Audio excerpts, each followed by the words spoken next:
الحمد لله نحمده ونستعينه ونستغفره ونؤمن به ونتوكل عليه ونعوذ بالله من شرور أنفسنا ومن سيئات أعمالنا من يهده الله فلا مضل له ومن يضلله فلا هادي له ونشهد أن لا إله إلا الله وحده لا شريك له ونشهد أن سيدنا ونبينا ومولانا محمدا عبده ورسوله صلى الله تعالى عليه وعلى آله وصحبه وبارك وسلم تسليما كثيرا كثيرا أما بعد فأعوذ بالله من الشيطان الرجيم بسم الله الرحمن الرحيم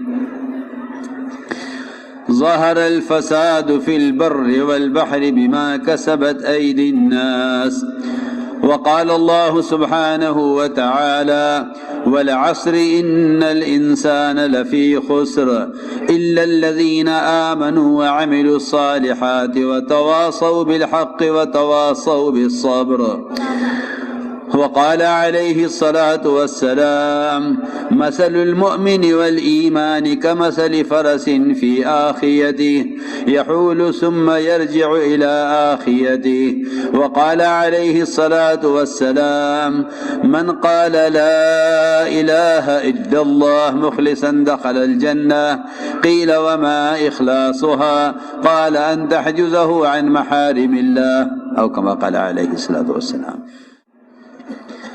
میرے دوستو بزرگو عزیزو، سب سے اہم اور بنیادی بات تو یہ ہے کہ یہاں جمع ہونا محض دین اور دعوت اور عبادت اور اللہ کا تعلق پیدا کرنے کی نسبت پر جمع ہونا ہے. اس لیے دین کے مجلسوں میں شور مچانا یہ کفار کا مزاج تھا جو مسلمانوں میں اب عام ہوا جاتا ہے. وقال الذين كفروا لا تسمعوا لهذا القرآن والغوا فيه لعلكم تغلبون، کہ جب دین کی کوئی بات کہی جائے یا خود قرآن ہی پڑھا جائے تو شور کرو تاکہ ان کی بات دب جائے اور ہماری بات غالب آ جائے. اس لیے سب سے زیادہ ڈرنے کی بات ہے بعض مرتبہ آواز کا بلند کرنا خیر کے مجلسوں میں بڑی خیر سے محروم کر دیتا ہے. حضور اکرم صلی اللہ علیہ وسلم نے اپنی مسجد میں کھوئے ہوئے اونٹ کا اعلان کرنے والے کو بھی بد دعا دی. فرمایا اللہ کرے تیرا اونٹ کبھی نہ ملے. کہ یہ کھوئے ہوئے اونٹ کے اعلان کرنے کی جگہ نہیں ہے. جس کام کے لیے مسجد میں جمع کیا گیا ہے یہاں خیال ہوتا ہے کہ سب لوگ جمع ہیں تو چلو یہاں اپنے کھوئے ہوئے اونٹ کا اعلان کر دو. آپ نے فرمایا اللہ کرے تیرا یہ اونٹ تجھے کبھی نہ ملے. اتنی اہم اور ضرورت کی چیز اگر اس کا اعلان مسجد میں کر دیا، کسی کو ملے تو بتلا دینا. اگر اس پر اتنی اہم اور ضرورت کی چیز کے نہ ملنے کے لیے بد دعا ہو رہی ہو تو اس سے اندازہ کرنا چاہیے کہ یہ کتنا برا اور کتنا نامناسب عمل ہوگا، جبکہ وہ اعلان انتہائی ضروری تھا. بعض مرتبہ ان دین کے مجلسوں میں ایسے گناہوں کے کام ہو جاتے ہیں جو بجائے آگے بڑھانے کے میلوں پیچھے لے جاتے ہیں، میلوں پیچھے لے جاتے ہیں. جس میں سب سے بڑی غفلت، سب سے بڑا گناہ یہ موبائل ہے، جس کو لوگ سمجھتے ہیں کہ خیر کے مجلسوں کی یادگار رہ جائے. دنیا میں بت پرستی جو آئی ہے وہ تصاویر کے راستے سے آئی ہے. دنیا بت پرستی آئی اس راستے سے ہے. ہمارا جمع ہونا اللہ کی وحدانیت کو بیان کرنے کے لیے ہے، اور ہمارا عمل یہ بتلا رہا ہے کہ ہمارا فعل، ہمارا عمل بت پرستی کی ابتدا کی طرف جا رہا ہے. میں کچھ ضروری بات عرض کر رہا ہوں.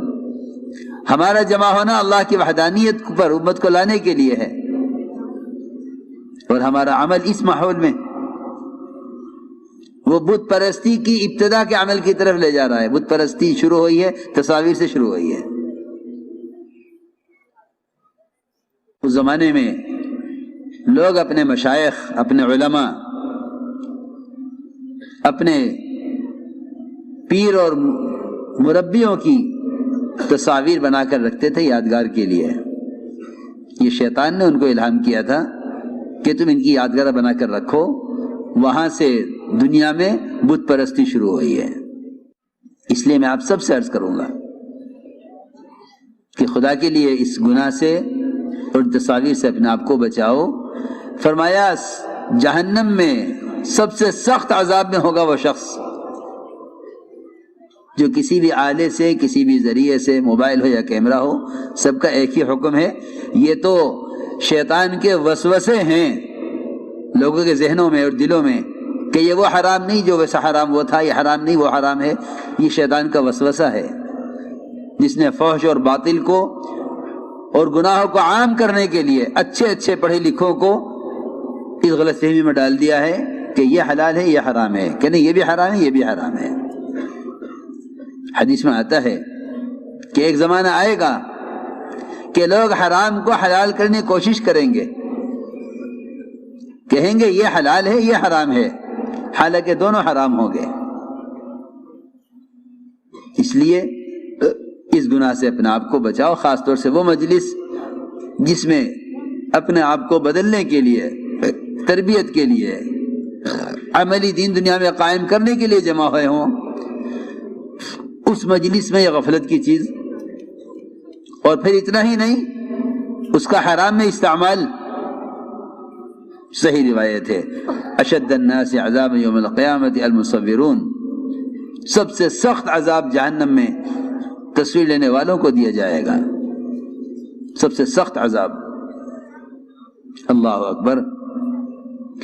اگر جبرائیل آپ کے پاس آ نہیں سکتے گھر میں تصویر ہونے کی وجہ سے، تو ہمیں کیوں امید ہے کہ رحمت کے فرشتے ہمارے ساتھ ہوں؟ ان مجلسوں کو رحمت کے فرشتے اپنے پروس آسمان تک گھیریں، کیسے امید کی جا سکتی ہے جب جبرائیل جن کا آنا انتہائی ضروری ہے اللہ کی طرف سے پیغام پہنچانے کے لیے، وحی پہنچانے کے لیے جبرائیل کا آنا تو انتہائی ضروری چیز ہے. لیکن یہ فرمایا جبرائیل علیہ السلام نے حضور اکرم صلی اللہ علیہ وسلم سے کہ ہم اس گھر میں داخل نہیں ہوتے جس گھر میں تصویر ہوتی ہے. ہم اس گھر میں داخل نہیں ہوتے. میرے گھر میں تو کہیں تصویر نہیں ہے، میرے گھر میں کہاں تصویر ہے؟ کہ نہیں آپ کے گھر میں تصویر ہے، ہم اس گھر میں داخل نہیں ہوتے، اس گھر میں تصویر ہوتی ہے. حضور اکرم صلی اللہ علیہ وسلم نے دیکھا گھر کے پردے پر گھوڑے کی تصویریں بنی ہوئی تھی. گھر کے پردے پر گھوڑے کی تصویر، وہ بھی انسان کی نہیں، گھوڑے کی تصویر تھی. جبرائیل داخل نہیں ہوئے. تو میں دوستو عزیزو تھوڑا سا عقل کو استعمال کرو، ذرا ہدایت اور دین کی طرف آؤ، اور یہ سوچو کہ وہ کون کون سے گناہ ہیں کام کرنے والوں کے، دینداروں کے، جو امت کو خیر کی طرف رہبری کرنے والے اور امت کو گناہوں سے بچا کر جنت کی طرف لانے والے، ان کے اپنے گناہ کیا ہیں.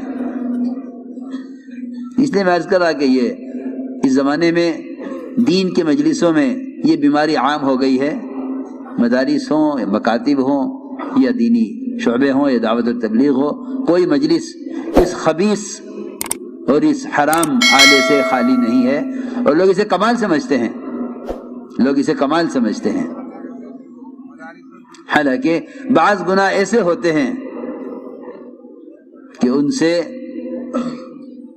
بڑی بڑی خیروں سے آدمی محروم کر دیا جاتا ہے.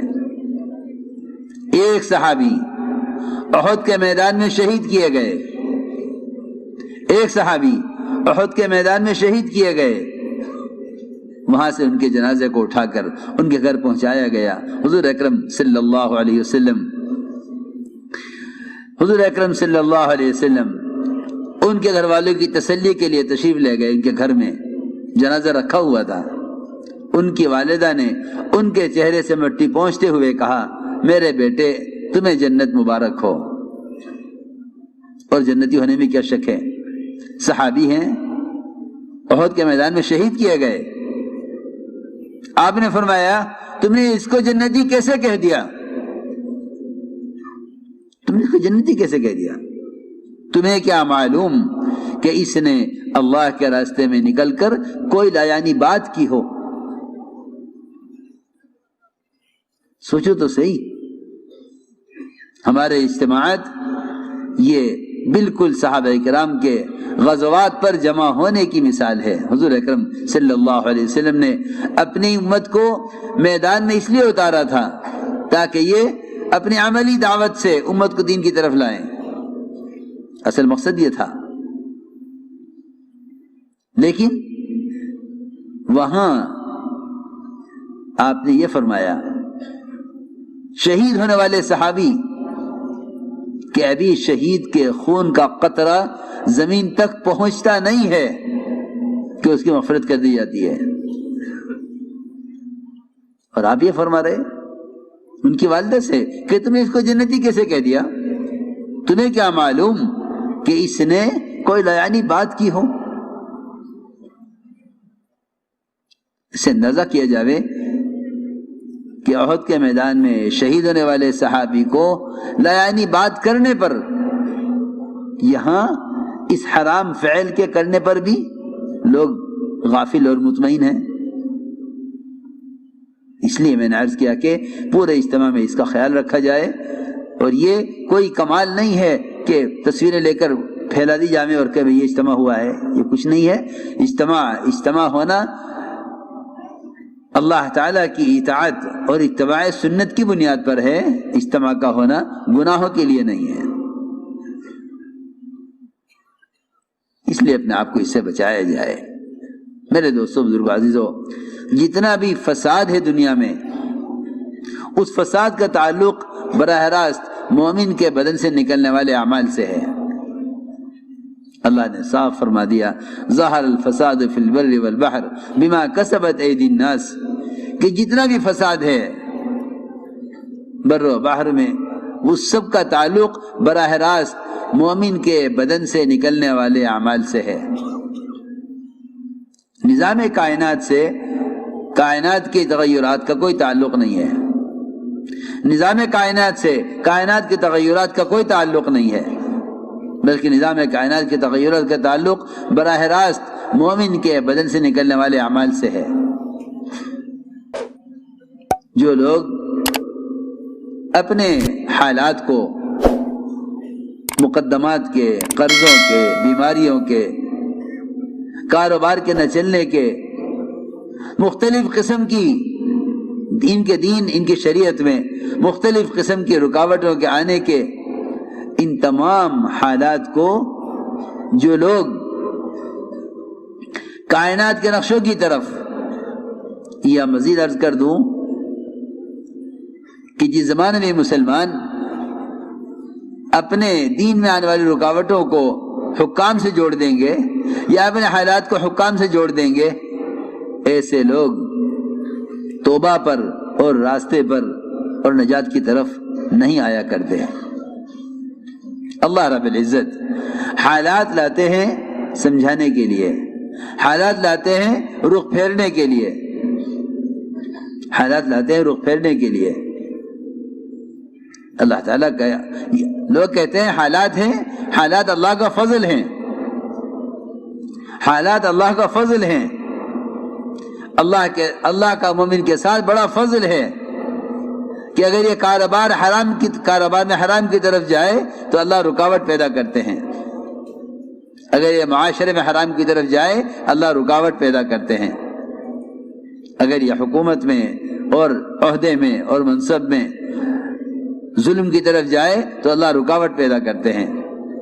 لیکن سب سے بنیادی بات یہ ہے کہ ان رکاوٹوں سے اللہ کی طرف آنے والے وہ لوگ ہوتے ہیں جن کے دلوں میں ایمان ہوتا ہے. جن کے دلوں میں ایمان ہوتا ہے وہ ان رکاوٹوں سے توبہ پر آ جاتے ہیں. جن کے دلوں میں ایمان نہیں ہوتا وہ ان رکاوٹوں سے سبق کوئی نہیں لیتے، بلکہ وہ ان حالات کو اپنے اسباب سے جوڑ دیتے ہیں۔ یہی وجہ ہے کہ لوگ جتنی پریشانیوں کی طرف جاتے ہیں وہ اتنے اسباب کی طرف جاتے ہیں، یہاں تک کہ ان کو ان کی پریشانیاں حرام اسباب کی طرف لے جاتی ہیں، ان کو ان کی پریشانیاں حرام اسباب کی طرف لے جاتی ہیں۔ کہ اب کیا کر سکتے ہیں، سوائے کوئی راستہ نہیں ہے کہ ان کو ان کی پریشانیاں حرام اسباب کی طرف لے جاتی ہیں۔ میرے دوستو، بزرگو، عزیزو، حالات عالم کا اسباب سے، حکام سے کوئی تعلق نہیں ہے۔ حالات عالم کا تعلق براہ راست مومن کے عمل سے ہے۔ اس لیے فرمایا کہ سب سے بنیادی چیز وہ ایمان ہے، اس لیے کہ ایمان کے بغیر دل کی آنکھ نہیں کھلتی، ایمان کے بغیر دل کی آنکھ نہیں کھلتی۔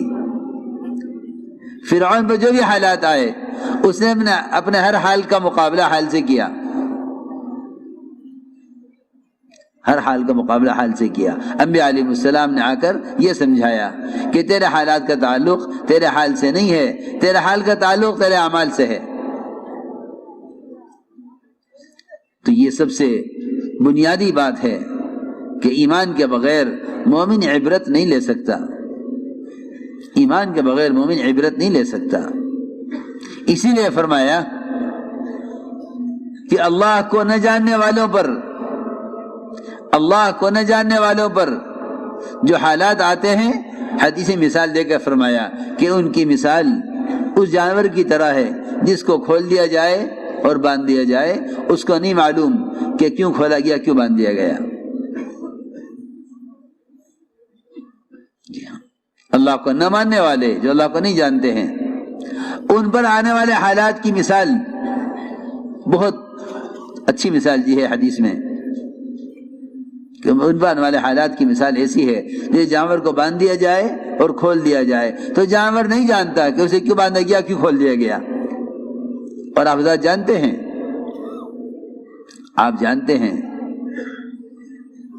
کہ اگر بھینس دودھ روک لے تو اس کے بچے کو کھول کر لاتے ہیں، وہ بچہ تھن منہ لگا دیتا ہے، بھینس دودھ چھوڑ دیتی ہے، اور جب وہ دودھ دینے لگتی ہے تو بچے کو لے جا کے باندھ دیا جاتا ہے۔ اس بچے کو نہیں خبر کہ اسے کیوں لایا گیا تھا، کیوں لے جایا گیا۔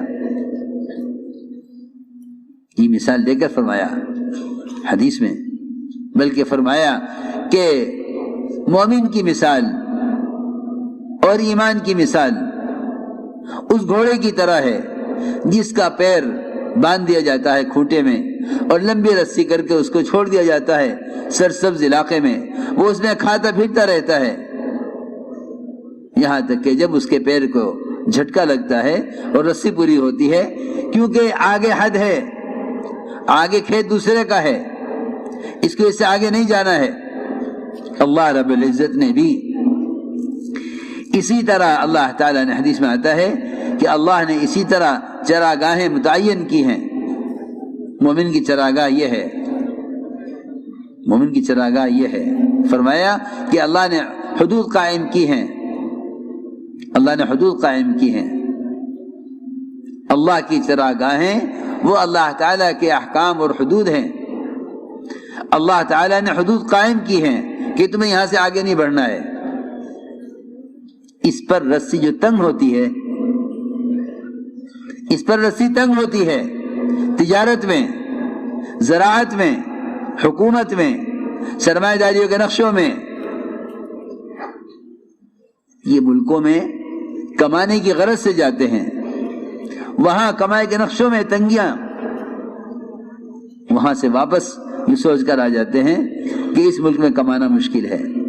حالانکہ جو کہیں کہ جس طرح موت انسان کے آگے آگے چلتی ہے،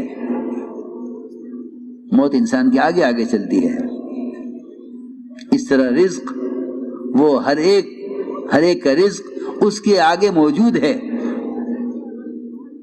اس کے پیچھے بھاگنے کی ضرورت نہیں ہے۔ جس طرح موت یقینی ہے، رزق اس کا مقدر اور یقینی ہے، لیکن جو لوگ حالات سے عبرت نہیں لیتے ان کو ان کے حالات اور گناہوں کی طرف لے جاتے ہیں۔ تو میں نے عرض کیا کہ اللہ رب العزت جتنی بھی کمائی کے نقشے ہیں، ان نقشوں میں تنگیاں لاتے ہیں ان کو سمجھانے کے لیے۔ تو چنانچہ روایت میں ہے کہ ایمان اور مومن کی مثال اس گھوڑے کی طرح ہے جو گھوڑا اپنے کھوٹے سے بندھا ہوا ہو۔ جب یہ سرسبز میدان میں کھاتا ہوا چلتا رہتا ہے تو ہر گھوڑے کا مزاج یہ ہے کہ جھٹکا لگتے ہی، رسی پوری ہوتے ہی یہ کھوٹے پر واپس آ جاتا ہے، کہ اپنے کھوٹے کے پاس واپس آ جائے۔ یہ ہر گھوڑے کا مزاج ہے۔ آپ دیکھیں گے کہ جب گھوڑے کے پاؤں میں کی رسی پوری ہو جاتی ہے تو وہ کھوٹے پر واپس آ جاتا ہے۔ حدیث میں یہ مثال دے کر فرمایا یحول ثم یرجع الی آخیتہ، کہ میدان میں گھومتا رہتا ہے اور جب رسی پوری ہوتی ہے تو پلٹ کر کھوٹے پر آ جاتا ہے۔